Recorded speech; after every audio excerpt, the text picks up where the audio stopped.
All right, good evening, everybody. I would like to offer a very warm welcome to each of you who are here tonight on behalf of Brentwood United Methodist Church and Brentwood United Methodist Church Stephen Ministry. Thank you for joining us for this discussion of key contemporary mental health issues. We're honored to have with us tonight a very distinguished panel of mental health professionals who bring with them a scope of experience that is impressive in both its breadth and depth. Our format tonight will be as follows. We'll start with some very brief remarks that I'll make. We'll then introduce our distinguished panelists. We'll then have each of our panelists take a few minutes to provide some overview thoughts and observations about the topics to be covered tonight, tell you a little bit more about themselves and the focus of their work. And I'll tell you, we have some really, really interesting people up here. And I'm excited for you to have the opportunity to hear their stories and hear what they have to share. After those introductions and opening remarks, then we'll spend about 45 to 50 minutes discussing key mental health issues that really sort of undergird why we're here and what this discussion is about tonight. And that will include issues of trauma, anxiety and depression, mental health stigma, and then finish with some mental health resources that hopefully will be a little bit uplifting. And knowing these folks, I suspect they'll be pretty uplifting throughout. Then we'll follow that with a time for question and answer. We'll have, I believe Ann will be available to take a mic around. So when we get to that part of the program, if you'll just raise your hand, and we'll bring the mic to you. And then we'll close with a few words about the work of Stephen Ministry. So with that, let's sort of dive in. And behind this meeting tonight, or this symposium, as we've called it, we see that with increasing homelessness, with rampant drug and alcohol addiction, with every act of mass violence, and with a sense of social stability that seems more fragile and less stable daily, mental health issues are in the spotlight. Many of us are asking, is there hope? Why is this happening? Is there a way forward and a way out of this mess that we seem to be confronted with? So to set the stage for our discussion, I'd like to reference some background information just to create a context for some of the discussion. And I'll acknowledge that some of these things are difficult to hear. Almost 1/3 of adults in the U.S. now report symptoms of depression or anxiety. That's an increase of approximately 1/3 since 2019. Anxiety is now the most common class of mental disorder. Approximately 25% of adults in the United States have a serious mental illness, such as bipolar disorder or schizophrenia. The National Center for Mental Health Promotion and Youth Violence Prevention estimates that 26% of children in the United States will witness or experience a traumatic event before the age of 4. And 40% of minor children report having experienced a physical assault during the past year.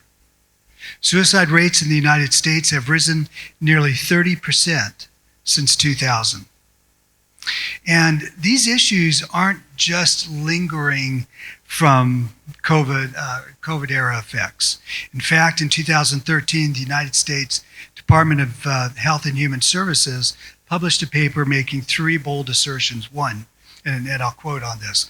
One, accumulating evidence indicates that the social environment in modern industrialized countries has become increasingly competitive, threatening, and socially isolating.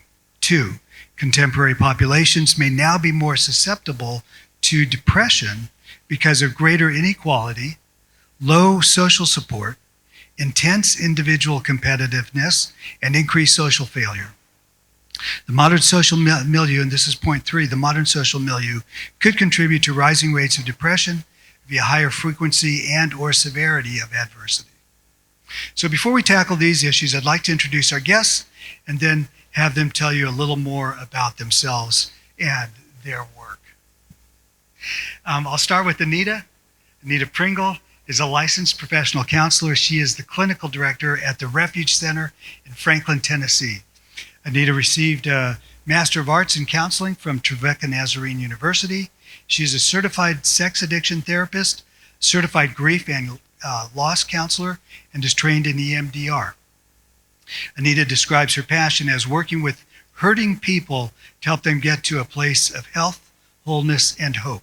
She enjoys working with people struggling with anxiety, depression, loss, and grief, addiction, faith issues, codependence, trauma, boundaries, and relational issues. I told you we have some really interesting people up here. And that's just a start. Jenna Monforte is a licensed clinical social worker with a Master of Social Work from the University of Georgia.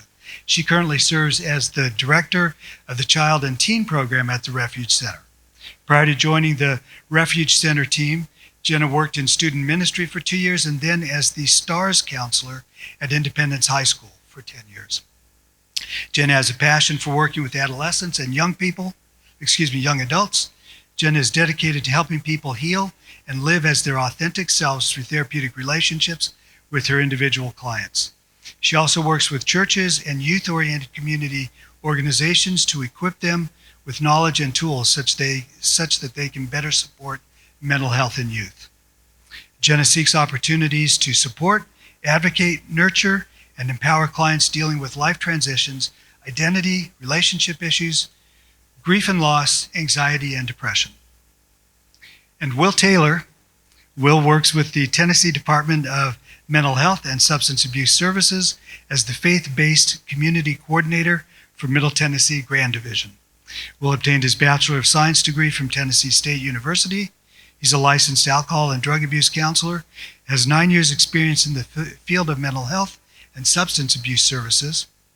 He serves as the point of contact in the faith community for establishing recovery programs, providing educational presentations, and facilitating communication and coordination of substance abuse treatment, recovery services, and mental health services for individuals who would benefit from referral and connection to treatment and recovery support services.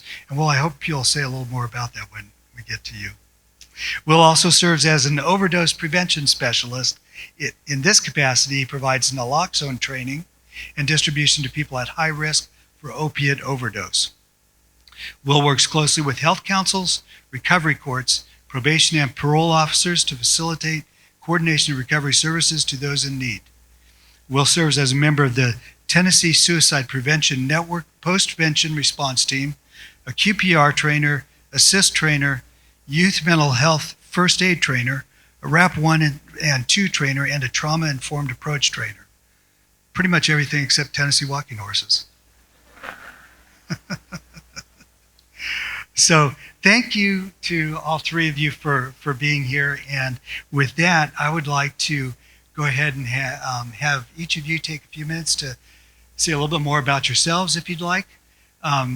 Comment about some of the initial remarks. Talk a little bit more about your work so we have kind of a background for understanding what you do every day, and give me an opportunity to shut up. Anita, let's start with you.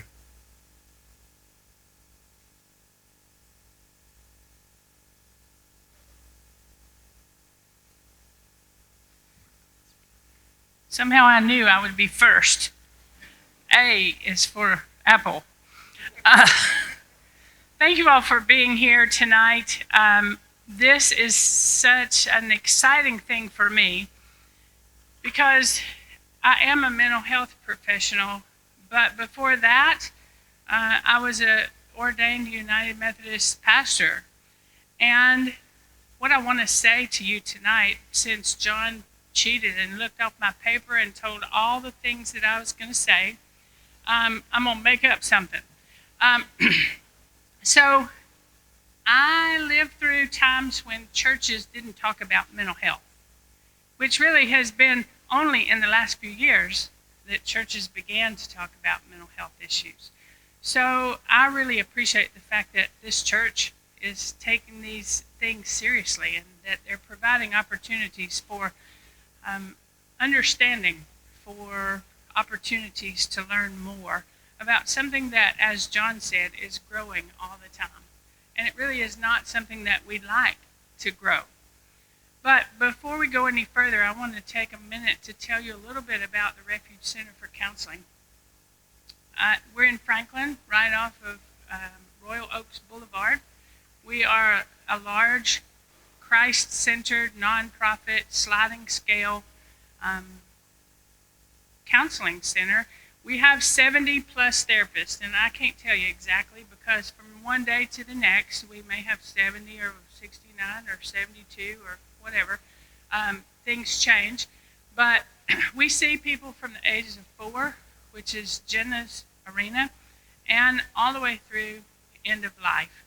And we see all the things that John talked about: anxiety, depression, bipolar, all kinds of addictions, all types of things that people encounter in their lives today. So we work on a sliding scale. The sliding scale starts at $25, goes to $125. So if any of you have been to a therapist lately, you know that that's cheap. But we want to make sure that everybody has an opportunity for mental health treatment. And not only just mental health treatment, but really good quality mental health treatment. And so it doesn't make any difference if you are the president of some big organization. You call, we've got a therapist for you. I promise, we've got somebody there who can help you. If you have nothing, we have a therapist for you. And so we look forward to the opportunity to work with people. And last year, 38,000 people were benefited by the work that the therapists at Refuge did last year. 38,000. Over 4,000 different people came through our doors and asked for help, which is what we're all about, is helping people to be whole, to be healed, to gain freedom from the things that keep them from being all that they can be and all that God created them to be. So we would invite you to come to the Refuge Center if you need a therapist, or just come and see what we have to offer there. We won't be there too much longer off Forest Crossing because we're building a big new building behind the Ag Center in Franklin.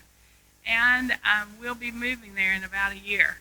And we're really excited about the walking trails and the prayer chapel and the rocking chairs on the front porch and a playground for the children, so people can come and prepare for their session, sit in their session, and then maybe have time to process after their session. They're not just jumping in their car and taking off to go back to their busy life. One of the proudest things I've ever heard about the Refuge Center is that we were once called the mental health, the St. Jude of mental health. Nothing makes me prouder than to be associated with an organization that has that kind of reputation. So again, I thank you for the opportunity to be here, but most especially for you all taking the time to talk about hard things. And I know that there probably will be lots of questions, and we'll do the best we can to answer them, but if we can't answer them, we'll find somebody who can. Thank you. Jenna, So I am the director of the Child and Teen Program there at the Refuge Center. And so, like Anita said, we see kids as young as 4 and all the way up. And we have a couple of playrooms for the kids. We have play therapy carts, so even if they're not in a playroom, they still can have all that they need to provide the service that a kid might need. And so we use play therapy as kids play is like their language, and toys are the words, is kind of what we say about play therapy. And so for kids who are working through some hard things, it's a great way for them to work through things. And then as you get older, we do different expressive arts therapies and just can provide the services that they need. So I wanted to talk to you guys a little bit about the state of mental health for children and teens. And I have some statistics to share. The CDC reports that 9.4% of children between the ages of 3 and 17 years old at some point were diagnosed with anxiety. 4.4% of children at some point have been diagnosed with depression, and 9.8% with ADHD. And that adds up to 23.6% of children being diagnosed with mental illness before the age of 18. And we also know that a lot of kids aren't fully diagnosed with things, but they struggle. They might have a broken home that they're in. So there are great needs that they can come to refuge, they can go to a therapist, but also you guys as people who are parents, grandparents, aunts, uncles, mentors to kids can play a really big role in kids' lives. Something right now that we're seeing, depression has gone up in the highest rate out of any age group was teenage girls specifically. This past year, they've discovered that it's gone up. And so I wanted to share with you guys just through some research and experience, some thoughts about why that's happening. Girls are 2 times more likely than boys to experience anxiety, which oftentimes drives that depression. There's also this phenomenon right now that's happening that girls are kind of meaner to each other. We're seeing it in our offices, but they just kind of are lacking some empathy. And a lot of that's because they're lacking connection with each other. And so it's easy to be mean to somebody that you aren't connected to. And so that lack of connection that we kind of have in society, and specifically with girls, is becoming more apparent. And so that's kind of driving depression. Across both boys and girls, kids are more isolated than ever. They're feeling isolated and alone because of the reliance of technology, which a lot of that was happening during COVID. That was their only way to connect with their friends. But since COVID, it's kind of been exacerbated and it never rebounded. So they're still connected highly on technology, and that's kind of the way that a lot of kids are connecting with each other. We're finding more kids that are lacking resilience. They don't know how to feel like a little sad or a little frustrated. Instead of like feeling those feelings, they're going from 1 to 10. And most of our life, we kind of are in that 2 to 7 category. But they don't know how to cope. And so they feel those big emotions instead of feeling those small ones. And so if they feel anything, it's kind of like they don't know how to cope with it. Boys are struggling too. They're 3 times more likely than girls to die by suicide.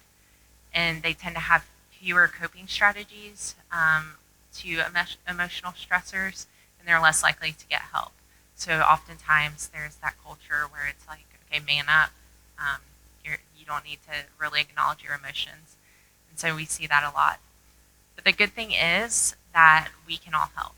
And I think there's a lot of hope there by loving kids, letting them know that you're here for them, that you hear them, that you understand them, and that you care about them. So there's a lot of different ways, just checking in with your kids, talking to kids that are in your life, and also helping them regulate their emotions and teaching them, like I think a lot of times we want kids to feel really comfortable, but helping them understand that it's okay to feel uncomfortable and we can work through this. So I think as we continue talking that, we can understand that people are going through a lot, kids are going through a lot, but I think there's a lot of hope for this next generation. And I think we can all be part of helping them heal and helping protect them. Jenna, thanks so much. That was awesome. Will, it's your turn. All right. So I am Will Taylor, the Faith-Based Community Coordinator for Middle Tennessee Grand Division through the Department of Mental Health and Substance Abuse Services. A long title that just means I get to engage the faith community to help bring together recovery support services. Recovery support is a broad topic, and many things fall inside of that. But most important, before I'm anything, I'm also an individual in long-term recovery from not just mental health, but substance abuse issues as well. God's grace, hanging on to the end of this month, I'll be celebrating 10 years freedom from bondage. So, that's something that I'm very passionate about, this topic I'm very passionate about, just because ultimately when I was in the grips, and I call it the grips because honestly that's what it was like, the vice of not just mental health issues, not just dealing with trauma, not just dealing with substance use, I turned to the faith community, but yet they didn't know what to do. Matter of fact, I kind of got the thing is, we'll pray for you, and then they left me there, right? So you may wonder, how did Tennessee get an Office of Faith-Based? Why did we get an Office of Faith-Based? And why the faith community? Well, number one, the faith community is the longest standing organization known to man, right? Number two, I always like to say, just why not the faith community?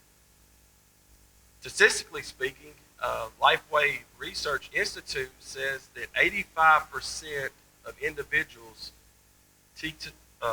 reach out to their lead clergy, their faith community, for help before they actually seek professional help. Now, I say that respectfully because I am a man of faith. I believe in the power of prayer. But there's nothing wrong with having a therapist in Jesus too. But see, we have to normalize that discussion, that topic. The faith community, we have to be proactive and equip ourselves with resources that are available instead of being reactive in time of crisis, and then we start grasping at straws trying to remember the number 2 call when someone does reach out to us, right? Something else we have to do is create safe places for these conversations to have. I want to send my gratitude and thanks to Brentwood United Methodist, the Stephen Ministries, for creating this safe place we have tonight. Because unfortunately, safe places aren't equally spread across Tennessee or the nation as a whole. To have conversations where individuals feel comfortable speaking out about mental health or substance abuse. Tennessee's population is roughly about 6.8 million. Out of that 6.8 million, 3.8 million identify as belonging to a faith institute. Again, my question is, why not the faith community? See, I can break that down to you.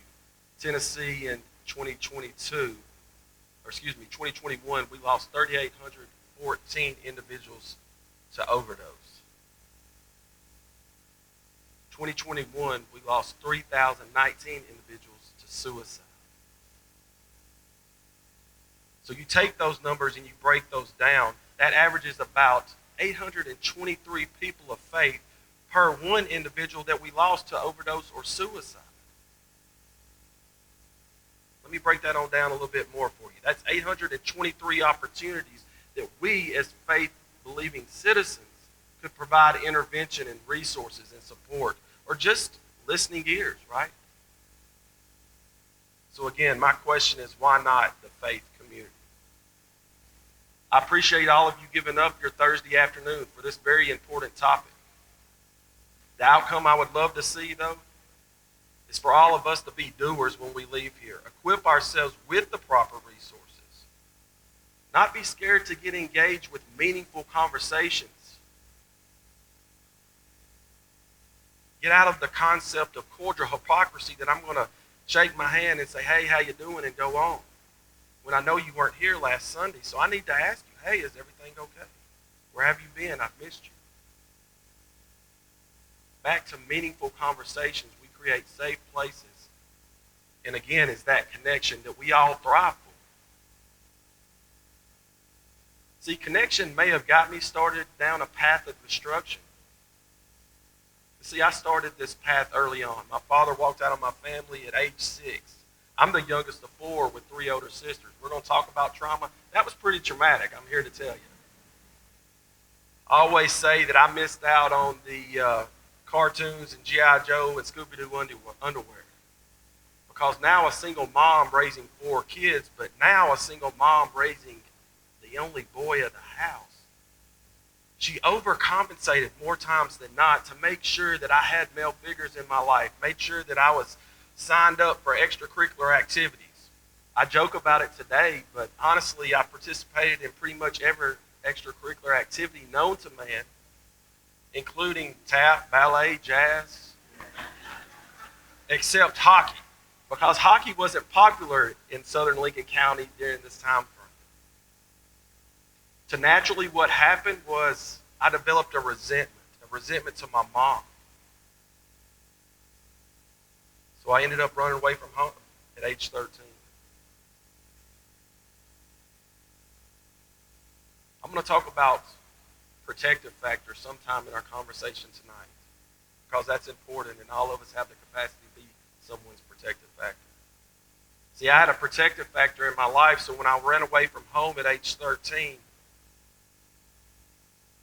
I ended up running to my junior high basketball coach.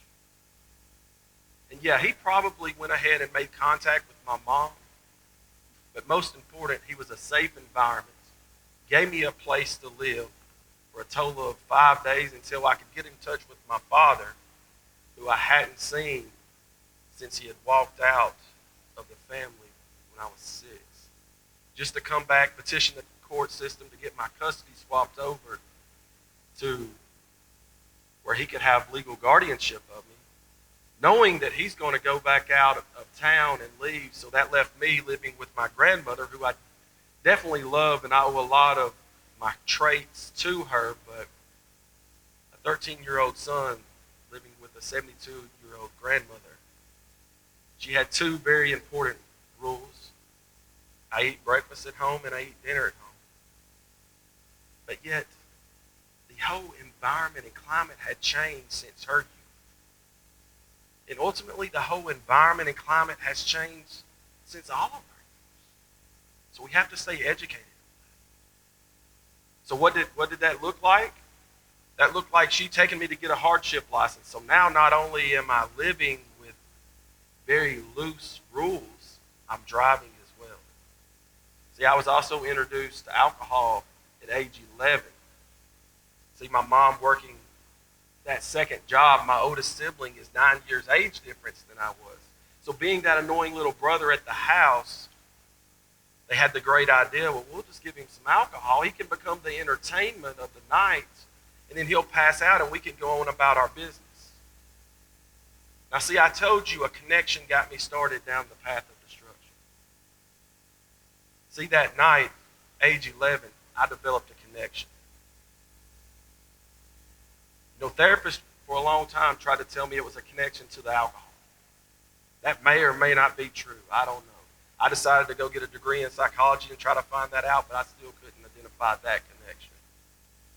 But I will tell you the connection that I did identify was to a group of peers so much older than I was. Now all of a sudden, an 11-year-old broken soul felt like he was part of something. He fit in.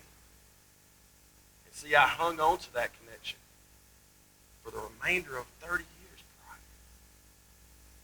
So now all of a sudden I gained popularity and prestige of the illusion, because now all of a sudden I'm in high school, and again there was nothing to do, no safe entertainment for young adults to do in rural Lincoln County. So we called it backroading. But who could go get the booze? See, Will has a connection. But see, I also had learned manipulation and all these other symptoms of my true disease that was going on. So I learned real quick that, yeah, I can get the booze, and the cost is going to be you're going to buy mine too. Of course, one thing progressed and progressed and progressed. So ultimately, I found myself, as we say in recovery, sick and tired of just being sick and tired. Reaching out to the faith community, looking for him. But the answer I got was, we will pray for you. I say that respectfully because, yes, there was a lot of great prayers that got me even into this seat tonight. But sometimes it requires us to do a little bit more. And hopefully, again, after tonight, we will know what that more is. Well, thank you so much. That was a powerful way to conclude that part of our meeting tonight. And just to sort of punctuate something that you said, Will, Mother Teresa once said, or maybe she often said, faith without works is no faith at all. And I think you're calling people of faith to do some work. So let's get into now talking a little bit about some of these other some of these issues that go along hand in hand with the whole arena of mental health and mental illness. And let's start by talking a little bit about trauma and seeing if we maybe can't understand trauma a little bit more. And interesting in thinking about trauma, our understanding of trauma and its effects has really evolved and developed since World War I days, when the image of the shell-shocked GI entered public consciousness and discussion. And of course, that's now well over 100 years, and our understanding of trauma has evolved. But what do we understand today about trauma, its prevalence and effects, and how has our understanding of trauma changed over the last 20 years? And Anita, A for Apple, you want to start with that? Well, first of all, I'd like to say that trauma is a response to a terrible event, like an accident, rape, a natural disaster, a school shooting, any of those kinds of things. And often I ask groups of people, how many of you have ever had trauma? People look at me like, no, I've led a pretty good life. Well, I'm going to tell you, if you lived through 9/11, you had trauma. If you lived through the pandemic, you had trauma. If you lived through the Covenant school shooting and you live in Middle Tennessee, you have trauma. We all have trauma. And those traumatic events happen in our lives in different ways. Some of them we're kind of far away from.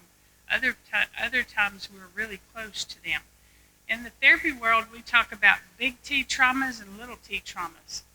And I hear that all the time, and I agree with it, and I don't. Because what I often say to my clients is, a big T trauma to me might be a little t trauma to you. And a little t trauma to me might be a big T trauma to you. So trauma is different to different people. I really enjoyed what Will had to say because I grew up with abusive, alcoholic parents. I had some trauma. We didn't call it trauma back then. My dad said, get up and get with it and, pull yourself up by your bootstraps and go. You didn't get to sit around and say, but I can't because I have trauma. So trauma causes unpredictable kind of emotions from us, flashbacks, strained relationships, and sometimes physical effects. But I don't think we've talked about trauma all along. Yes, we talked about them when people came back from Vietnam, and then there wasn't much conversation about trauma until the recent years, and we realized, really and truly, almost all of us have some sort of trauma in our life, and it needs to be in the spotlight. We need to have people who are trained to be able to help people who have trauma so that we all can live a better, healthier kind of life. So trauma is really in the forefront because I think things in our life are getting more and more traumatic. Part of that is because we can watch it all happen on TV over and over and over again.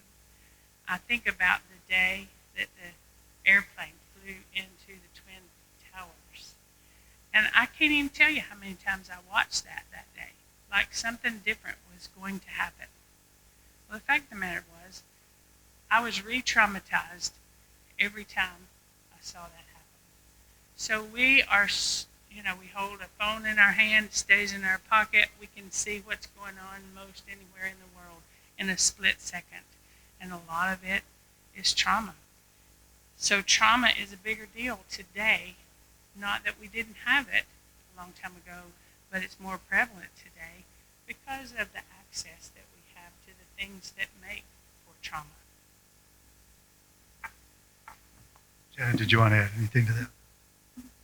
I think one of the things that we've begun to understand a little bit more about trauma is when childhood trauma happens, we carry that into adulthood.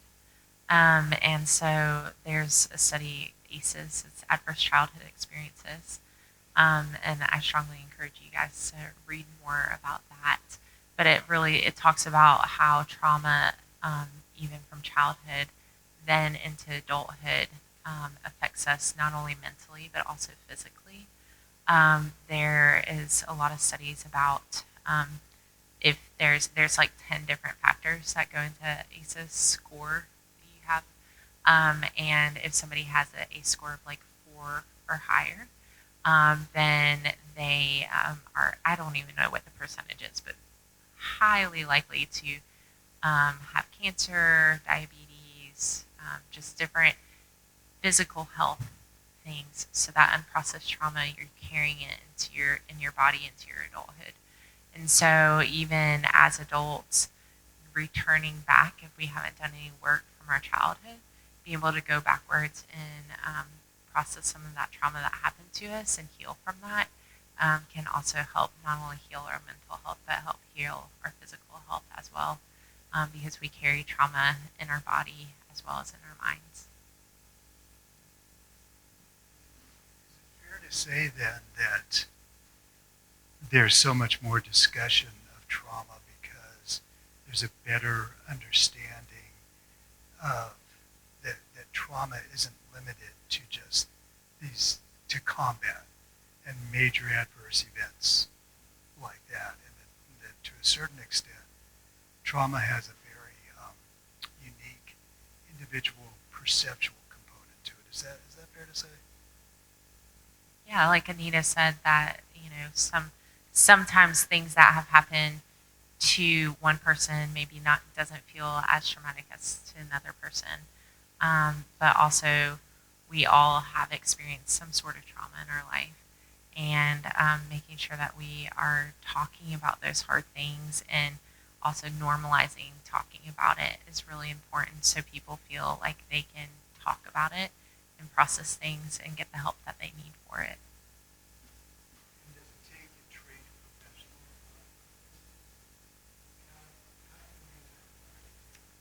Yeah, absolutely. You don't have to come see a professional. I think having close people in your life is really important. There's a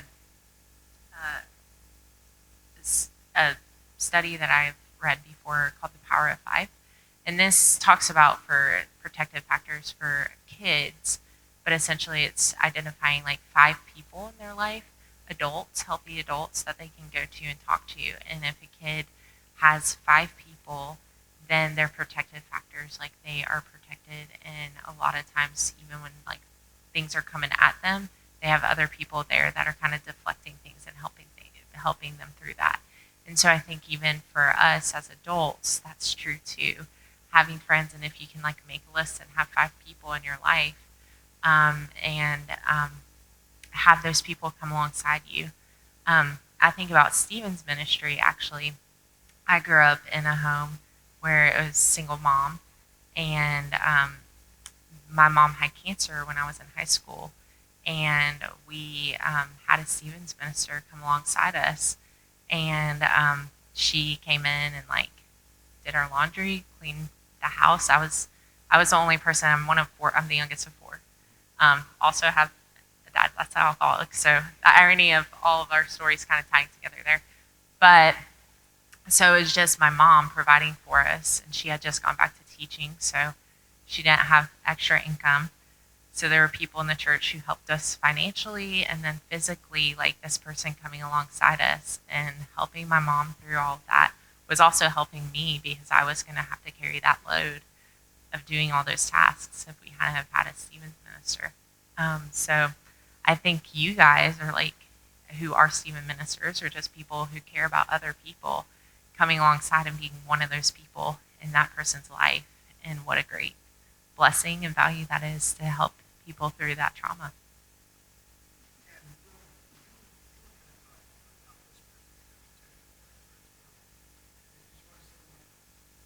Yeah, absolutely. Because honestly, that's the key to it.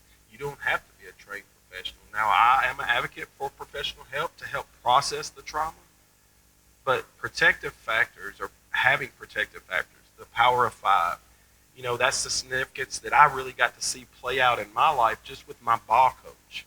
Going back to creating safe environments. A lot of times, us as parents, I'm a parent myself, kind of start parenting our children more on disciplinary. And by doing that, we also implement a fear factor to where they could possibly interpret that they don't feel comfortable talking about truly what's happening in their lives, what their day was like at school and things. And that is really vital for in today's population. And honestly, if I could even go back in time, creating those safe environments, those protective five, someone that you could really confine into to have meaningful conversation, to open up honestly without fear of punishment coming out, right? I mean, if we really want to be proactive and go upstream to see where individuals are falling in this whole river of trauma and things, becoming those protective factors. Again, we all have that capacity to do that. We wouldn't be here tonight if we didn't have the genuine concern of us. And ultimately, that's what Christ calls us to do. So again, equipping ourselves. I say God gave us 2 ears, 1 mouth for a reason. You don't have to have the right things to say. It's just giving the proper time to listen, non-judgmentally. I always like to say, too, listen and silent are spelled with the same letters. They're just scrambled a little different, right? So, what exactly is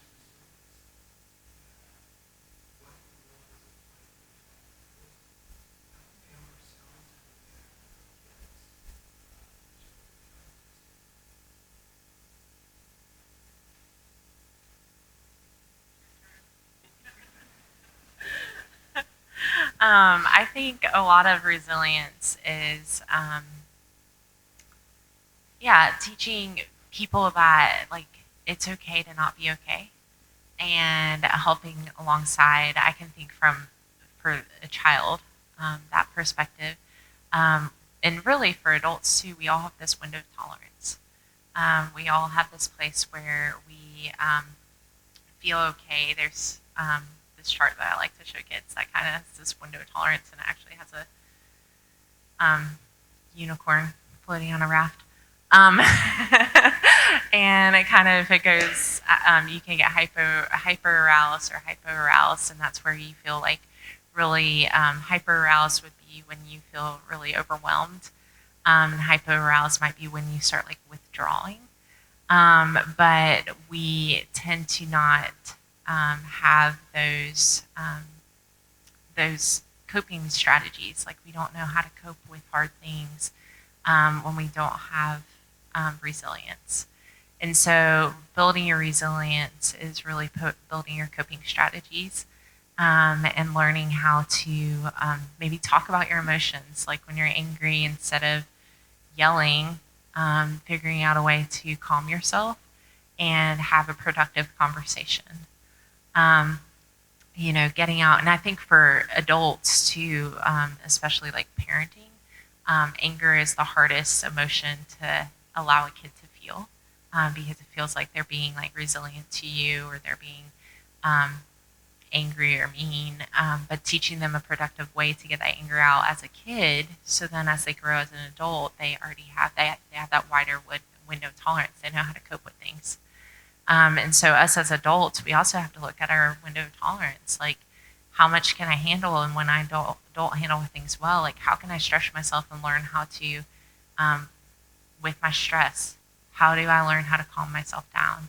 How do I learn how to cope with hard things? If I'm feeling depressed, how do I learn to get out of that depression and like connect with people and, admit that I need some help right now. So I think those are the things that kind of build resilience, is kind of widening that window of tolerance for us.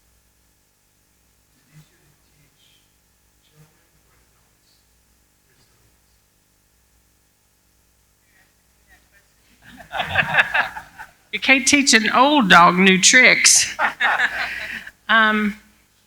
I think if you can teach them so that they have those skills from an early age, then certainly it helps them as they grow and mature. That doesn't mean that we can't all change. We all have the ability to change.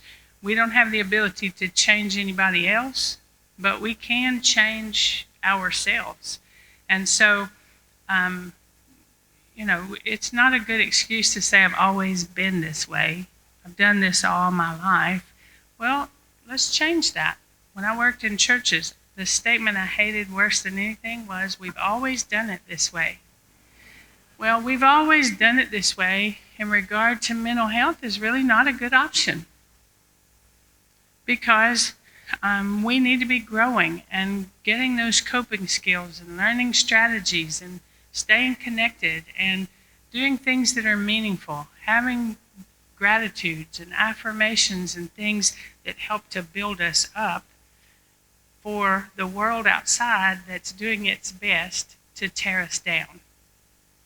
So teach the children, but don't use it as an excuse that you didn't learn that when you were a child, so you can't do that today, because all of us have the opportunity to learn and grow and be resilient. Excellent. This is such a deep area, such a wide area. We could spend a lot more time on it, and we haven't even scratched the surface.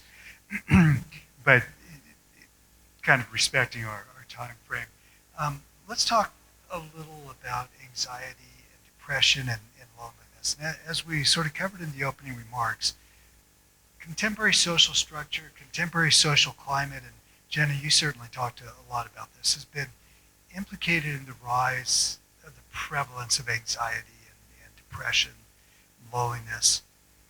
Does that tell the whole story? What else, if anything, might be at work here?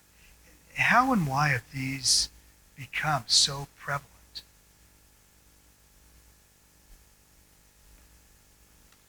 I'll jump on that.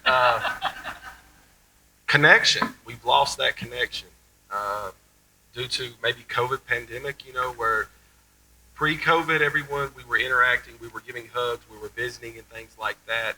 Naturally, through COVID, the social distancing and things, we just lost connection with one another. I think that's the biggest thing that I see, because naturally, God created us to interact with one another, right? We have that social being, that social instinct inside of us that naturally wants to interact. But when we take that away, what that does is opens the gap up for that depression, that loneliness to come in.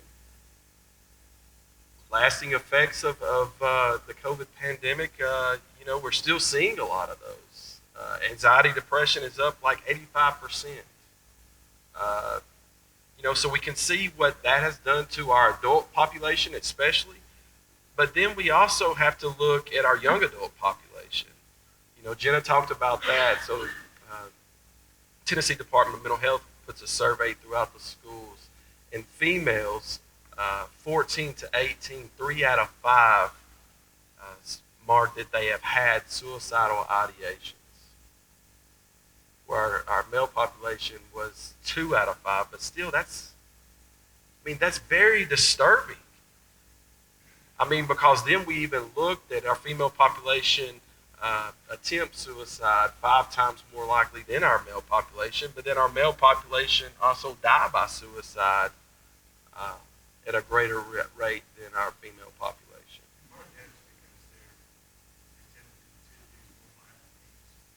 Correct, yeah. So, what does that look like then, we say more violent means, but even our younger adult population, and they're interacting with risky behavior just in general, which leads me into the segue of technology today. You know, getting some of these trends off of TikTok and things that are at high risk, you know, dangerous behavior, but yet if an individual hasn't had someone mentor or have conversations with them about the risk of some of this behavior, then they're looking at it as kind of harmless. It's kind of a trendy thing. So, William, you mentioned both connections and technology. So, you have a bunch of friends on connections. Yeah, I mean, if so much, if I, that's a trick question too, honestly. You know, I could easily let my ego be fed off of my likes and hearts, right? But then honestly, I know that that's just momentarily. Back to that meaningful conversation, right? Those true heartfelt conversations and things. Unfortunately, though, the other alternative is really what's being sought after, you know, is those likes and things and kind of, I call it the illusion of kind of connection at that point. There's something very reinforcing about if you send out a friend request and it gets accepted, it's reinforcing doing that same thing. And yet it's not real. Yeah, that's why I refer to it as the illusion of it, right? I was going to say, and social media is an illusion altogether. We don't put bad-looking pictures of ourselves on social media. We're going to put the best ones we have, and we're going to use a filter, and we're going to touch it up and edit it and all those things and get ourselves looking really good before we put it out there. But not only that, but people use social media platforms to get a point across.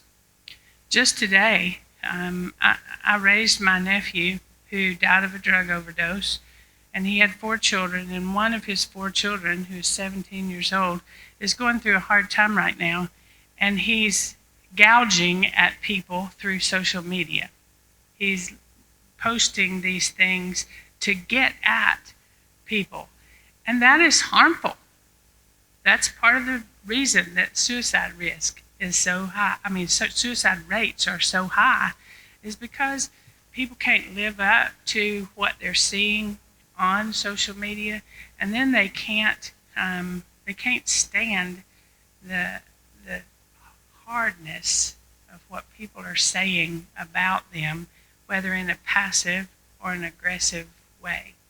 And I can't wait to get home tonight to give him a little bit of information about how to have a healthier communication with people that he's struggling with.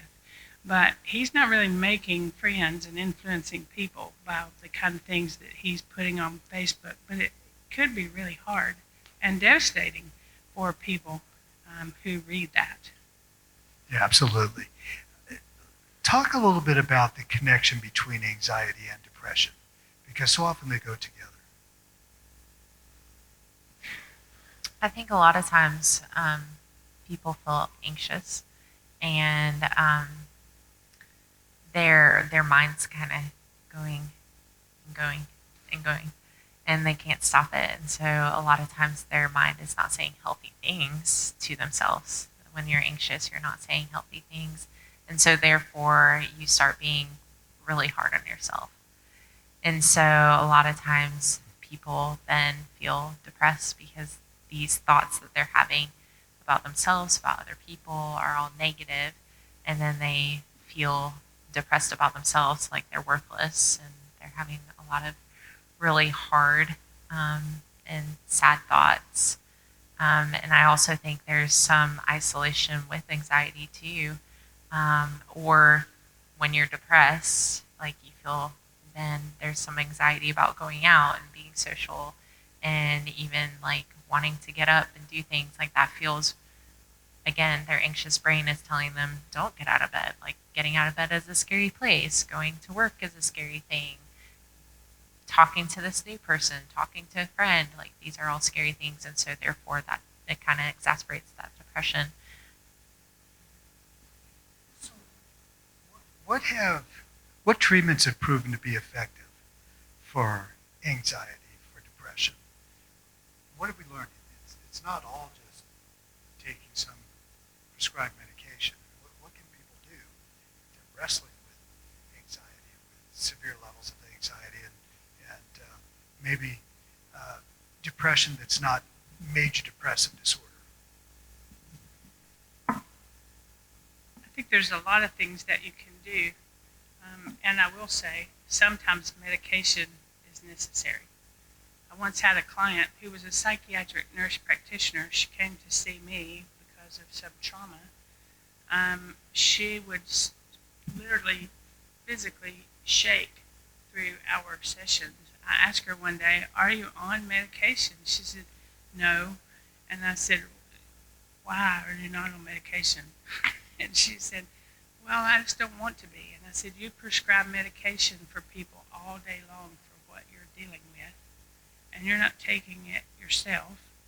And so we couldn't do any work because her anxiety was so high. And so I encouraged her to see a professional, and she got on some medication, and then she came back and we could really do some work, and she overcame the anxiety and wound up not having to take the medication anymore. But so medication sometimes is necessary, but it's not the only thing. I went through a period of time when I had really high anxiety, and with that anxiety, I found that if I would go for a walk, it would help to bring the anxiety level down. Now, you can look at me and tell I'm not a walker. I don't really like to walk, but I'm going to tell you, during that period of my life, that season in my life, I couldn't wait to walk when I felt that anxiety building up inside of me. And I'd go for a 10 or 15-minute walk and come back, and my anxiety would be down. And then, as I'd feel it coming back up, I'd walk again. Sometimes I would go 6 times a day just for a 10 or 15-minute walk. So there's so many things that you can do, like physical activity, balanced diet, just what you're eating, not putting so much caffeine in your body. And I'm a Diet Coke drinker. That's not good when you have anxiety. Practicing self-care, journaling, reduction of screen time, spending time with friends and family. Well, at least friends. Sometimes spending time with family causes anxiety. So I don't know about you, but it does for me sometimes. So, and another thing that you can do, which is kind of the reason that we're here, is because we think that therapy is a really good option, and somebody who can help you to navigate that. It's not always necessary, but certainly a good possibility to have somebody come alongside you. We've talked about connection over and over. Somebody just to come alongside you and help you figure it out and learn some tools and techniques to be able to manage that anxiety. So, Anita, your example of your patient who was the psychiatric nurse who came into therapy with a notion about medication. In her mind, it seems like maybe there was some stigma about that medication. So it's maybe a good segue into what we want to talk about next, which is mental health stigma. So let's talk a little bit about what are mental health stigmas. What are some of the stigmas that are out there? I suspect each of you, with sort of your own areas of expertise, you deal with different stigmas, and those are stigmas that oftentimes I suspect the people you work with have about themselves, and they're stigmas that people in their social circles have about them that maybe interfere with those connections. So, what are some of these stigmas? Why do they persist today?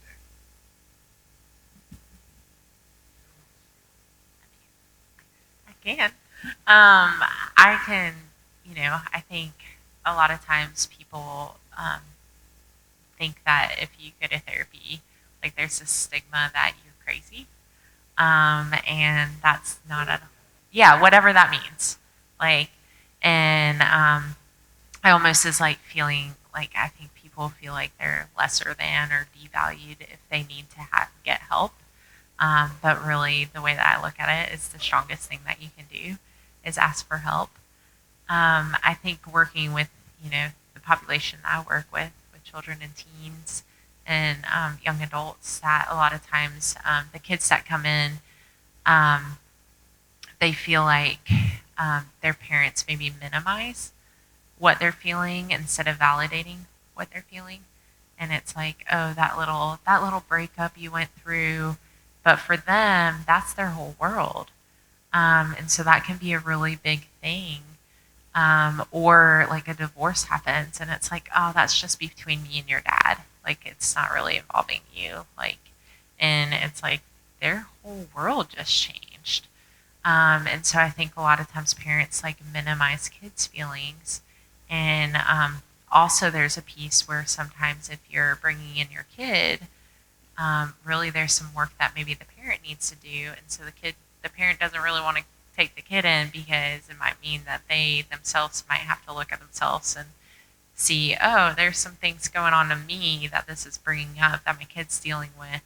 And maybe there's some work that I need to do, but the adult doesn't really want to do that. And so there's like a stigma about that too. Like there's even a stigma that they feel like, oh, because my kid is coming in, I'm a failure as a parent.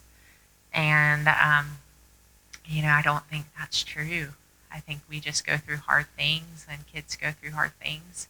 And the parent can be the best resource for the kid, but sometimes parents need help with that and kids need help to have a person through that.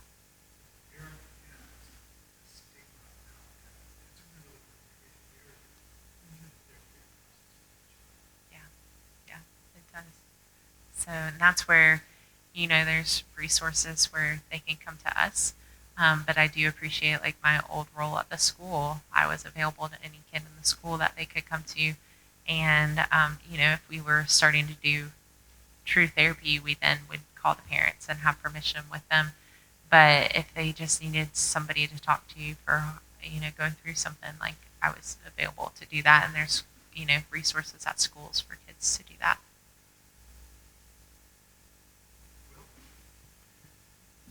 Stigma is such a big word that a lot of times we overlook, but I think it's safe to say that the primary source of stigma comes from news and media.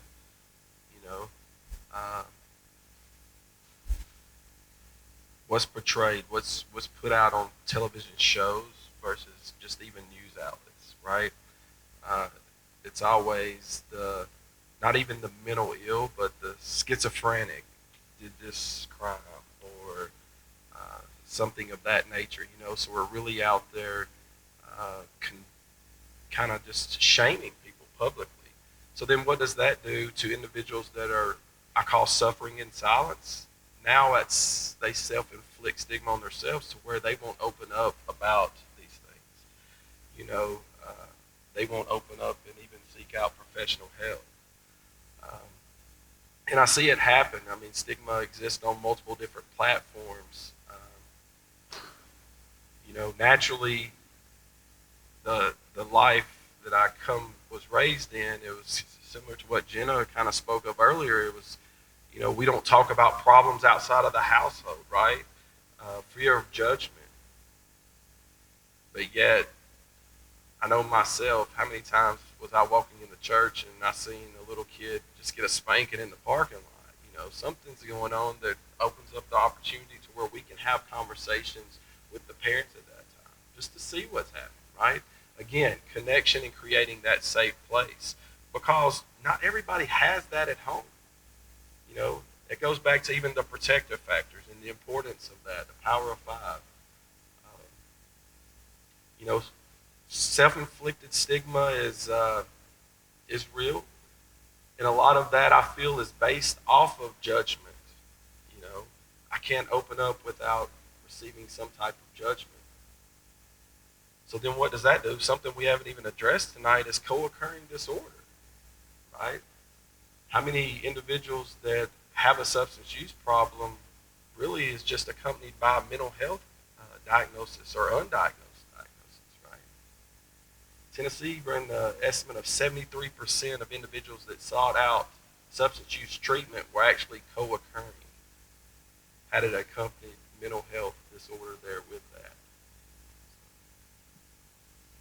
Thanks, Will. Anita, I know that this is an area that you've got a little bit of passion about, so I wanted you to weigh in last on this. Well, they say in mental health that stigma comes in three ways: self-stigma, public stigma, and professional stigma.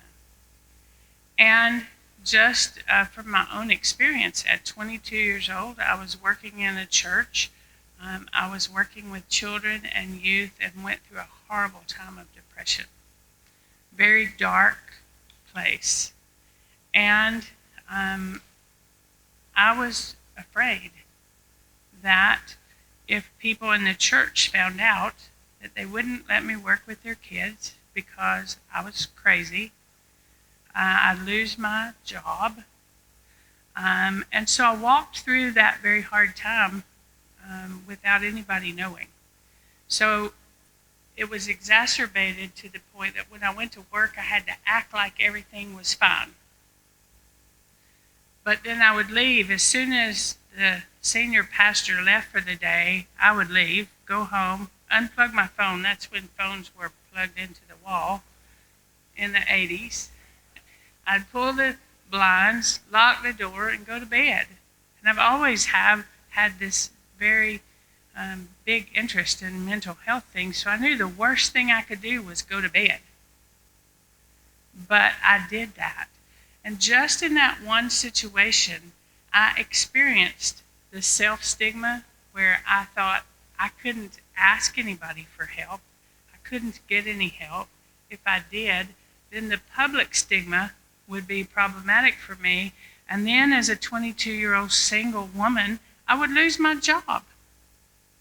And just recently at the Refuge Center, we had a program called Live Intentionally. It's a speaker series, and we talked about first responders. First responders see awful stuff, experience awful stuff. They don't want to tell anybody because they're afraid they'll lose their badge and their gun. They don't want to get the help that they need because they're worried about the stigma. And so things like this tonight help us to realize that mental health issues happen everywhere, and we need to come around instead of pulling away from people who are struggling.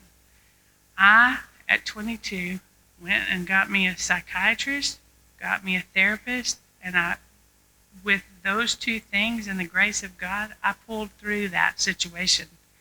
But I didn't have the support of my 5. I had 5, but they didn't even know that something was going on because I couldn't let them know that. So let's not put people in situations where they have to walk through the horrible journey of mental health issue all by themselves, because connection, support is important. One of my favorite verses in the Bible is 2 are better than 1, because if one falls down, the other one can pick them up. And I think I probably enjoy that verse so much because there's been so many times in my life where I fell down, but there was somebody to pick me up, to walk beside me. And stigma in mental health is a great place for us to walk beside other people. So it's a common occurrence in the realm of counseling and therapy that you're wrapping up a great session. You got about 2 minutes to go. You're closing up your notebook.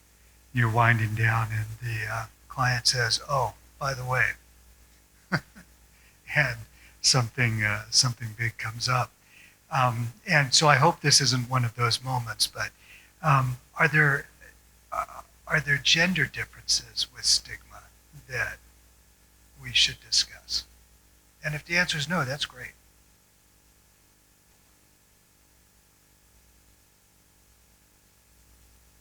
I said it earlier with boys, like they don't feel like they can reach out for help. And it might be true about men too. I mean, I do believe, yeah, it's more acceptable for girls to reach out for help, and we see that yeah, and statistically, like we see far less boys than girls. So I do think that probably has a big indicator in males versus females, like adult men too. We see less men than women. I would just say that I think it can go either way with either. I have women who walk in very carefully and they're not sure.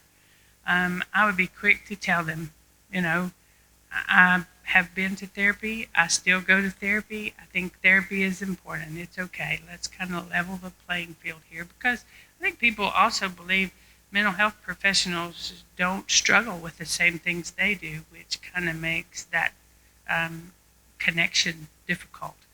But that's not true either. And if I had my way, all of my therapists would be in therapy. If I could mandate that, I would do it. But I think sometimes there are male people who are ready to walk in and get some help instead of that fix-it mentality of, I've got to fix this myself. I can't do that. I would be considered weak if I did that. But it goes both ways, I think. But I would say it's probably more prevalent in men. All right. Let's wander into the world of resources. Over the last couple comments, there have been some references to resources. Will, let's start with you on this. I suspect you've got a long list of resources that you want people to know about, and so why don't you kick us off here? Yeah, so this is a conversation that I always tell my audience that I will argue 50% that we need more resources. The other 50%, we just need to be more proactive on the resources that are there, right? Again, I mentioned earlier that more times than not, you may take an information pamphlet or a bag home with you tonight, but what are you going to do with that, right? Chances are it'll lay on the counter, and then the next day or so, it'll probably end up in the trash can. Hopefully you may read it, but we lose the resource. We lose the numbers, right? So let's stay proactive. Tennessee as a whole, we have a lot of resources out there. We heard from the refuge, the sliding scale.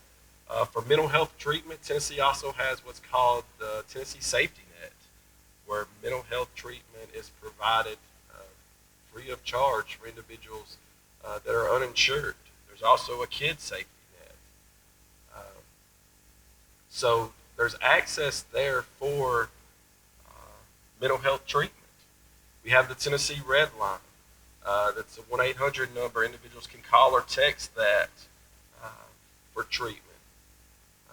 We have 988. Individuals can call or text that number.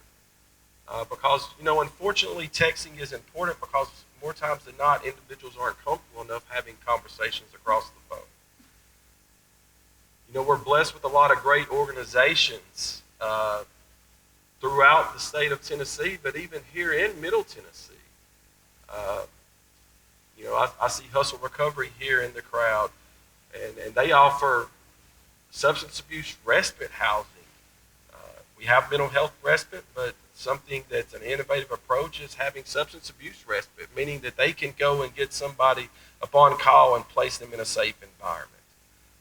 The significance of that, right? We have a lot of great resources. I encourage you to visit the table back there. We have pretty much everything you can take with you. We have everything, something as simple as key tags, where you can put that on your key ring so you don't throw that resource away. So you do have the number if someone does approach you, or maybe you're just out in the store, out in public, and you think somebody could benefit from it, right? There's a lot of great resources out there. I would honestly take up the remaining of the time to go through them, so I'm going to pass that on. But I encourage you to stop by the booth in the back. Thanks, Will. Anita, how about you? We talked about suicide as something that is increasing. And I would say to you, in Williamson County in 2021, there were 22 deaths by suicide. In Williamson County now, we live in the bubble. We hear people talking about the Williamson County bubble. Well, 22 people died by suicide in 2021. 2022, there were 27 deaths by suicide. And through the end of August this year, there had already been 16 deaths by suicide. And we need to know what to do about that. You heard Will talk about 988. That is a number to call to get help for that. But also, Will is trained in QPR. One of my therapists, Nora, right here in the front, is trained QPR. Are you trained in QPR? QPR is question, persuade, refer.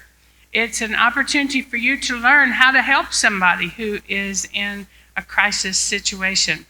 And I don't know where you live, if you live in Brentwood or Franklin, but in Franklin, Mayor Ken Moore wants every adult person in the city of Franklin to be QPR trained.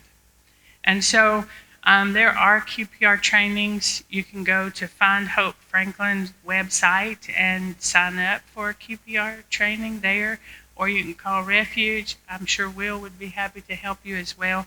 So those are opportunities for you, not a trained professional, but you to learn how to be able to help someone. Also, mental health first aid. Will is trained in youth mental health first aid, right? Is that what you said? Yeah. Yeah. Okay. All those. That's a great program as well. We have trained people at Refuge to do those trainings as well. It helps you to identify and understand and respond to signs of mental health issues and substance use disorders. So you have the opportunity to take some courses that are really good quality, well put together resources to help you, because you don't know when you might need to know what to do. And maybe it would be your neighbor or somebody you work with, but it could be someone in your own family. So I would say that. Also, just, encourage hurting people to get help. And the last one that I have is that you, as you're helping those hurting people, need to take care of yourself as well. It's important that you take care of you as you're trying to take care of others. And there's so many other resources, but those are some that are particularly for people who are not mental health trained people, but would give you some really great resources. I think they covered a lot of the ones that I would have discussed. I have a list though of like books and people that you might want to follow on Instagram if you're a parent. And so afterwards you can come by and ask me. I'm not going to read off the list.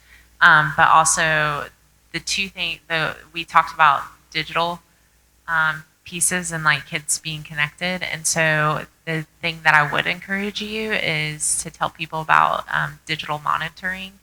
And there's Bark and The Circle are two great resources for parents to be able to monitor their kids' digital use and also turn off devices at times. And so it's a great way to monitor what's being seen and looked at, and then also protecting your kids and monitoring the amount of time that kids are spending on media.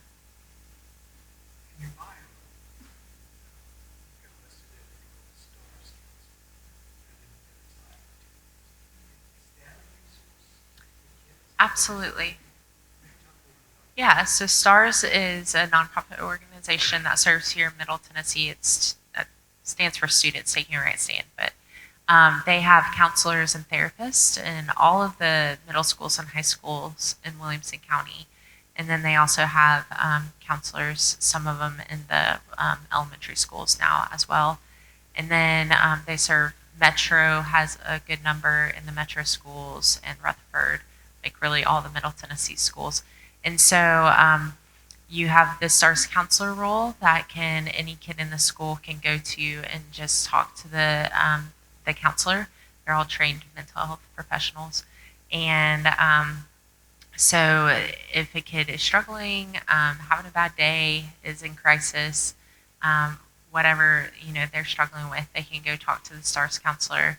And a lot of times the school counselors are trained in mental health as well, and they're great resources. But sometimes they're not as available because they have other responsibilities with scheduling classes and making sure kids are graduating. And so there are additional support in the school where kids can come. And I also ran groups and did a lot of group counseling for kids in my role at the school, and also did all the prevention programming for the school. And then the STARS therapist actually has a caseload of kids who they provide free therapy for the kids. So it really helps kids who maybe don't have access to therapy, whether it's the parents like, oh, you can go to therapy, but I'm not going to pay for it. And so they can get that free therapy at school. Or also it's, I worked at Independence, which is out in Thompson Station. We had a lot of kids who parents worked in Nashville. So by the time they got home, it was too late for them to take a kid to a counseling center. So even the transportation piece, like the kid can do it during their study hall rather than trying to figure out a way to get them to a counseling center. So those are really good resources that they have, and that's kind of what the role of the STARS program is in the schools.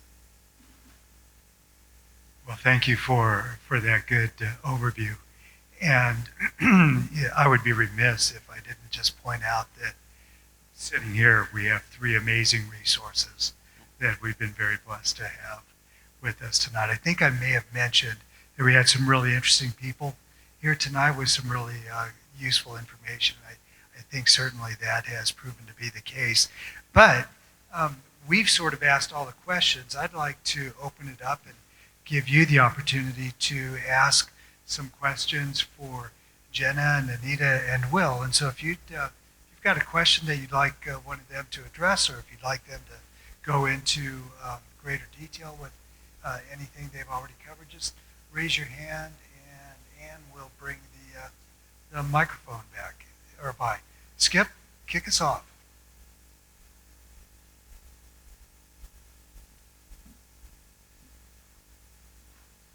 I have 2 questions. First one has 2 parts.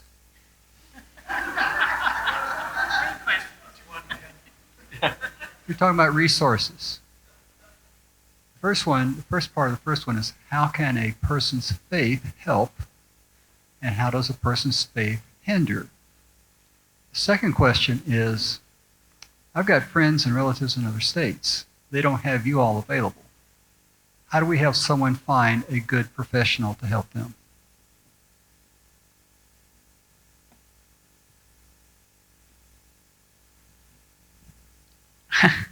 I think, yeah, A is for apple, right. I think faith certainly helps. That is a place to go to get strength, to find peace, those kinds of things. And the faith community, again, the community is a great place. And Skip asked the second part of the question is, how does it hurt? And I can tell you, our faith can be very hurtful to people. When we have an understanding of something that is scriptural, that we stand very firmly on, and someone is going through a really difficult time, when we use our Bible to beat people up, it is difficult. It doesn't help. It doesn't draw people to the faith. It pushes them away from the faith. So I just think that the faith certainly can be helpful. And we need to be careful. I prayed harder than anybody you would know to overcome depression. I have a very strong relationship with God. God did not miraculously take away my depression, But sometimes we as people of faith just say, like Will said, just pray about it. And I believe in prayer and therapy and these resources and medication and all those other things. So I think we have to be careful. We can be a strong support with our faith, and we can really alienate people from their faith because of the ways that we react in hard situations. Just to touch on that too. So another great training that the Faith-Based Initiative offer, and all of our trainings are free, by the way. We just ask that we have a facility such as this nice one, right? We do trauma-informed approach. Basically what that does is equip general individuals with a trauma-informed perspective on how to communicate. Because again, so many times, unintentionally, majority of the time, we may antagonize or even attack someone spiritually that hinders or even keeps them from coming back, right? So then they go back to suffering in that silence. I have the blessed opportunity to cover half of the state of Tennessee. Last week I was in a town hall event. A local treatment center was wanting to open up, and the town was skeptical, as should be, right? The faith community had gathered over 400 individuals at this town hall. But the stigma was so thick, I didn't even speak because I was afraid of being tarred and feathered when I left. So again, we have to get away from it's a moral failing concept and remember that I'm a product of grace, that grace and mercy, right? So yeah.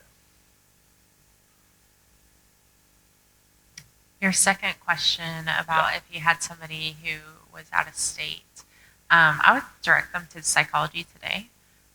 It's a great resource, and it's online, and they can search like their area code and find, even reviews about therapists. And it's a good resource to see kind of what is out there and see who can work with what their presenting needs are. So that's kind of where I would direct them.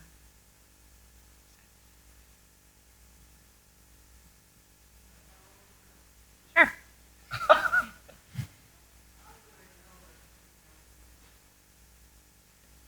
I think that's the looking at there's bios, and then there's also can be reviews on there and just kind of doing research. And also they can call and have a consultation with a therapist. And so, I think most therapists who have private practices would give like a little, consultation with somebody and encourage them. Like if you go to one person and it doesn't feel like a good fit, try someone else, and that's okay. I'm never offended. If I'm not the best fit for somebody, I want to make sure that they get the help that they need. And a bad fit doesn't necessarily mean a bad therapist. Yeah. You don't connect with everybody. You can have a really good therapist and just not connect with them. So I would say try again. We've heard each of you talk about unprocessed trauma and how the cumulative effects of that unprocessed trauma can be on your mental health and your physical health. I would love for Jenna or Anita to talk a little bit about a couple of the key tools and techniques at the Refuge Center, specifically EMDR, to help process that trauma, to reverse some of those cumulative effects of it, put it on the path towards a more healthy life. EMDR, eye movement desensitization and reprocessing. Any questions about why we call it EMDR? EMDR is a type of therapy modality that provides an opportunity for people to process their trauma. And it's, there's lots of really big books and lots of things that I can't understand. But what I can tell you is that EMDR is used a lot as the gold standard for PTSD. It started out being used for people who were coming back from war with PTSD, and it is a way to process through some things that you've been holding on to for a really long time. And I won't get into all of the scientific reasons and all those kinds of things, but the lady who developed EMDR, Frances Shapiro, dealt with anxiety and depression. And she was out walking one day, and the movement of her hands back and forth, she started noticing something. So she started doing research and realized that what we today call bilateral stimulation, which is anything that moves our eyes back and forth, or we have these tappers that go from hand to hand, any kind of back and forth movement can help with the relief of trauma, anxiety, depression, those kinds of things. And so that's another reason that walking is a good thing, because it's bilateral, it's back and forth. So that is one option at Refuge. We also have some therapists who are trained in brain spotting, which also is trauma-based. We also have neurofeedback at Refuge, which neurofeedback helps to calm the brain and the autonomic nervous system down enough that you can begin to get some relief and do really good work. So if it's a big T trauma, then sometimes we need to bring that down a little bit before we actually start digging up all the old stuff that is so difficult that we need to process.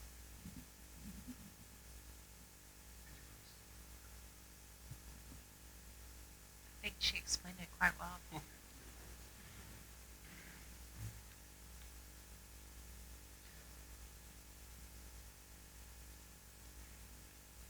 Well, first, I'd like to thank you, folks sitting there on the stage. This has been a wonderful learning experience, and we just appreciate your time so very much. Attending this seminar that's called Mental Health, I expected some discussion on anxiety and depression and bipolar and substance abuse, but I must admit, as a former chain smoker, I was so pleasantly surprised to see in one of the brochures that among the focus areas included smoking and vaping and smokeless tobacco. That was such a very, very pleasant surprise to me. If you have any comments in that regard. Yes, ma'am. So, sorry. So that was actually through the Williamson County Prevention Coalition. Of course, Tennessee has 74 funded coalition. Williamson County has its own, where they primarily work with primary prevention, 18 and under. We know that tobacco, especially the vaping and things of that nature, is catching our young adults left and right. A lot of different reasons. Ultimately, we could look at the trauma aspect of that, wanting to get some kind of pleasure escape there, that ACEs aspect. But also how it's marketed to young adults, making it appealing and things of that nature. What does that even do? That opens the door up to a lot of the marijuana derivatives, Delta 8, Delta 9, and things of that nature. So now you're progressing down the substance abuse spectrum, to say there. Roughly with our SOR officers here in Williamson County, they confiscate close to 100 vapes a week across all schools.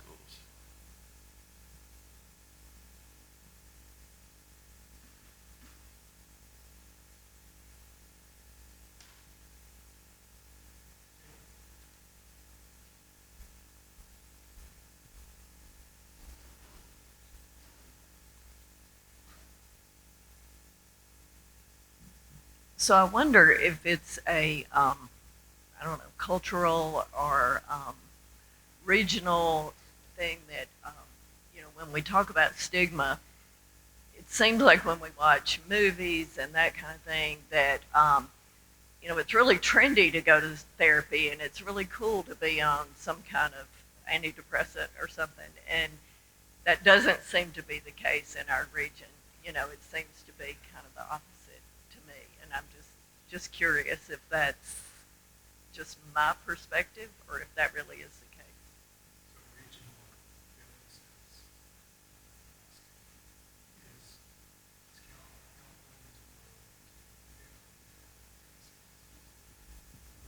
I don't know. I think when you really, I'm sorry, go ahead. I was just going to say a lot of people have moved here from California, and I see a lot of them. For reasons they're moving, unknown of, but I think a big thing that we have to look at ultimately, and it is controversial, is access to care, access to quality care. Tennessee's not Medicaid expansion. So what does that mean? Does everyone have access to not just care, but quality care? Sooner or later, we have to address that elephant as well. Yes, we've done a lot of great strides in implementing, I mentioned the Tennessee safety net and the kids safety net and things. Unfortunately, those are only accepted by community behavioral health therapists. So personally, I'm not even sure if refuge accepts safety net. Yes, they offer a sliding scale, but still sometimes $25 is hard to come up with. Yes, we're in the bubble to say, but there's still a poverty issue here as well that doesn't get talked about. We like to say that it's resource rich, but what about the indigent or low income families? Then we have to start looking at the commuting problem there. So for me to go to a therapist that I can afford or that takes the safety net or TennCare or something of that nature, do I have transportation to and from? So there's a lot of barriers ultimately to live in a bubble that we're still lacking. He mentioned resilience earlier in tonight. I'm an 80s kid, so yeah, I think first off, resilience to me was kind of the Stretch Armstrong toy, right? Being able to bounce back. And that is one aspect of resilience. But to me, personally, the major aspect of resilience is making sure we're addressing social determinants of health. Making sure that we have quality, affordable, safe environments to live in. Making sure that we have proper food to eat and not just filling ourselves with fast food, junk food. Because another conversation we could add on tonight is how gut health is actually tied to your mental health. Number 3, that quality access of care, making sure that we're getting that quality care that's needed. Number 4, making sure we have opportunities to find employment, not just a job, but career opportunities that will pay me to live in stable housing. So really for me, resilience falls back on that social determinants of health and making sure that we have all of those factors, social factors, in place. I do think there is a piece in the young adult community that I am seeing more of them say, like, I come to therapy, and then they'll also talk about their friends being in therapy, and they know, like, that's something that's pretty acceptable amongst the youth and young adults that I work with. I think a lot of them aren't necessarily hiding it from the people that they're with, and a lot of them have employers even that are supportive of them coming. And so that I do think is a blessing, and it shows some strides that we are seeing in the younger generations.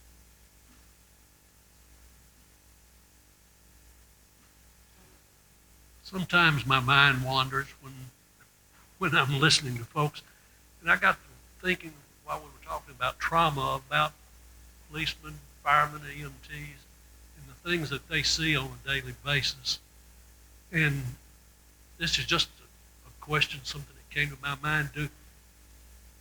It would be wonderful if they do this, and I'd like to know if you all know what they do. If part of their training was how to process that day to day, so that they didn't have to address it in a a later date when it started to affect their lives? I think it's become more of their training. I have actually a client who is currently training to become a firefighter and came in because of the training that he's receiving. The person had encouraged him, like, get therapy and do it now and continue doing it as you progress in the profession. And last week at Live Intentionally, we had a person there who's a first responder, and she spoke about how they have like kind of peer counselors of sorts now that are being trained and available to people within the different emergency departments. So when they do see hard things and come back from a call, they have somebody who's trained, in that first response, who's a peer, who they can go and talk to and kind of process those things. So I think they are beginning to address that more and more within the training piece, even as they're starting that. And just to kind of back that up, another great resource, Tennessee has the Tennessee Suicide Prevention Network, which its primary focus is suicide prevention. They actually have regional coordinators, but they offer, and actually it's always been held here in Franklin, a 2-day conference just for first responders and things of that nature to gain that. We're really trying to, from a state's perspective, we're really trying to boost those individuals that are trained within the first responders population. One of that is even law enforcement, our crisis intervention officers in trainings as well, to where they actually co-respond to situations where mental health may be the primary leading cause of the alert, to say.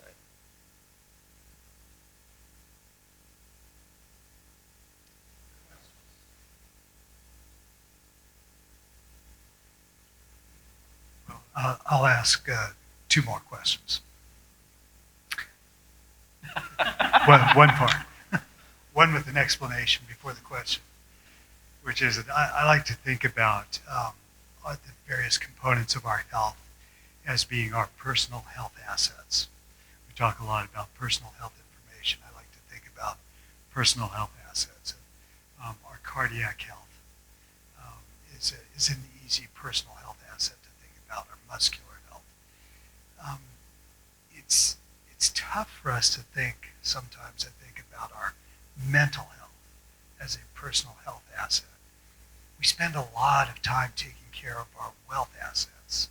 We take a lot of time, for those of us who collect things, we take a lot of time and invest energy in taking care of those assets. What can we do to take care of our mental health assets?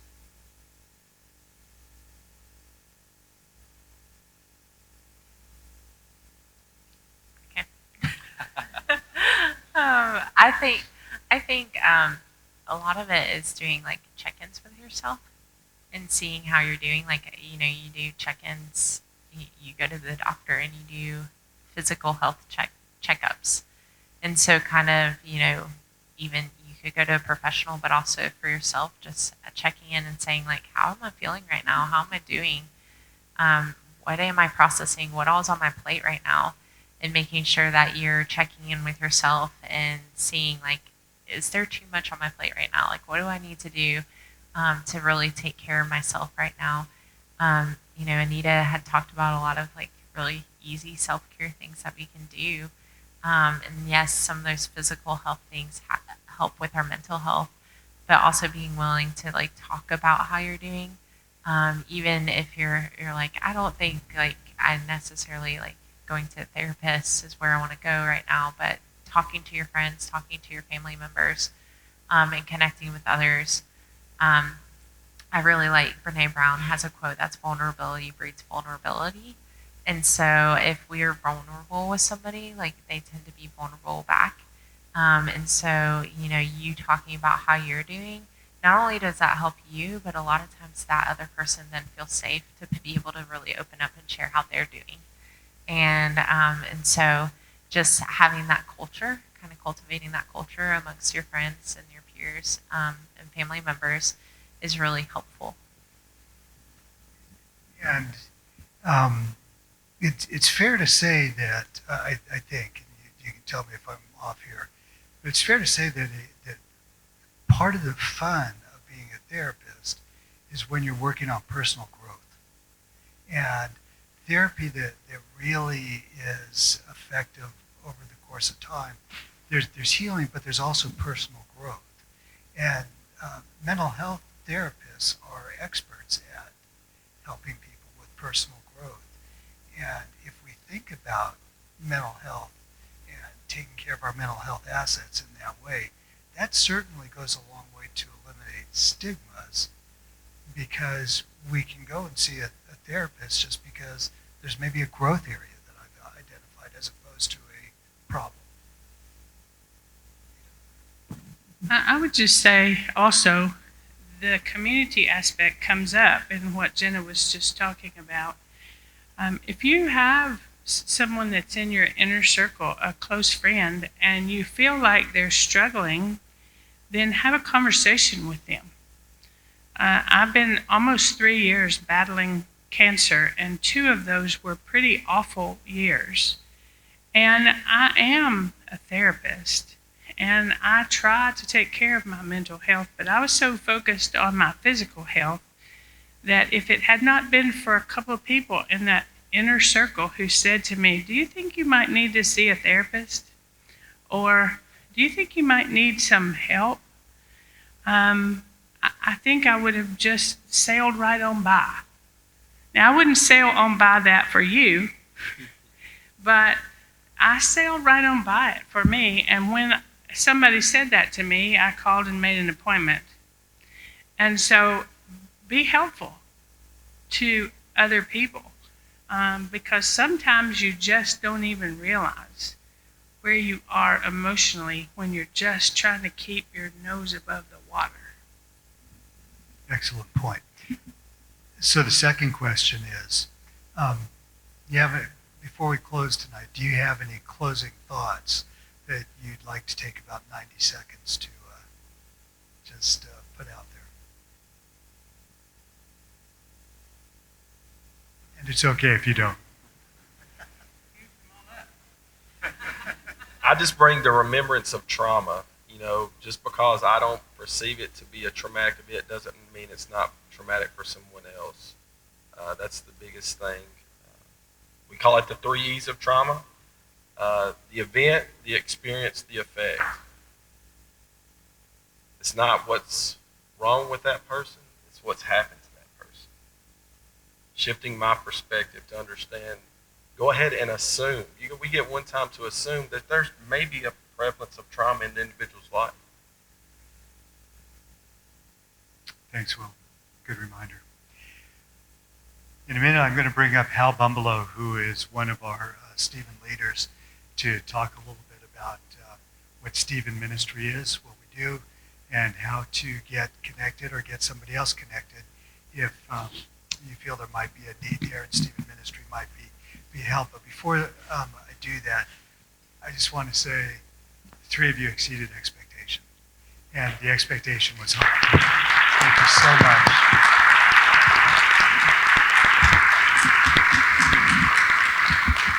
We really appreciate the time you gave us, and you guys really did a great job. And just plant a little bug. We're hoping that maybe we'll do this again, and maybe we can have you back to pick 1 or 2 of these topics and delve in a little bit deeper, if we haven't worn out our welcome with you.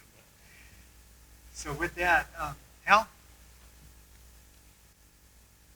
Thank you, John, for giving me just a minute or 2 to plug Stephen Ministry. And some of you know exactly what it is and probably know more about it than I do. Others of you probably are going, what in the heck is a Stephen Minister and what do they do? Well, Stephen Ministers are members of our congregation, and they are specially trained to provide one-on-one Christ-centered care for people who are going through tough times. And those tough times might look like grief, divorce, or job loss, chronic or terminal illness, or even relocation. In Stephen ministry, male Stephen ministers are assigned to males. Just making sure you were paying attention. And females are assigned to women, female Stephen ministers. The thing that the cornerstone of our ministry is that we offer complete confidentiality. That is the cornerstone to Stephen ministry throughout the caring relationship. Stephen ministers come from a lot of different walks of life, but we all share a passion for bringing Christ's love and care to people during a time of need. An interesting fact that I dug up about Stephen Ministry, since 1975, when Stephen Ministry was first founded in St. Louis, more than 600,000 people and more than 13,000 congregations have been trained. 13,000 congregations have been trained as Stephen ministers. So it's a remarkable numbers for something that was just born in 1975. What do Stephen ministers do? Well, after we're matched with a person who's experiencing a life crisis, a Stephen minister will meet with that person weekly, and they will listen and care and encourage and provide emotional and spiritual support. The caring relationship lasts as long as it needs to last, and as long as the need for care exists. And the cool thing is, the care is provided at no charge. Finally, Stephen ministers know their place on the caring spectrum. We're not professional counselors. We don't profess to be. We're not pastors or clergy. We're not that either. We're simply trained lay people who have distinct gifts of listening and empathy and compassion, and that's kind of where is our comfort zone as far as walking alongside folks who are going through tough times. Are you, or maybe someone you know, could they benefit from a Stephen minister? Possibly so. Someone who's willing to listen and support and walk that journey with them. If so, do this before you leave tonight. Grab one of these cards. It's a white and blue card. On the back of it is our hotline number, our confidential hotline number. You can call that number and expect a call back very quickly. Our referrals coordinator will meet with you or whoever is expressing the need and determine if Stephen Ministry is right for you.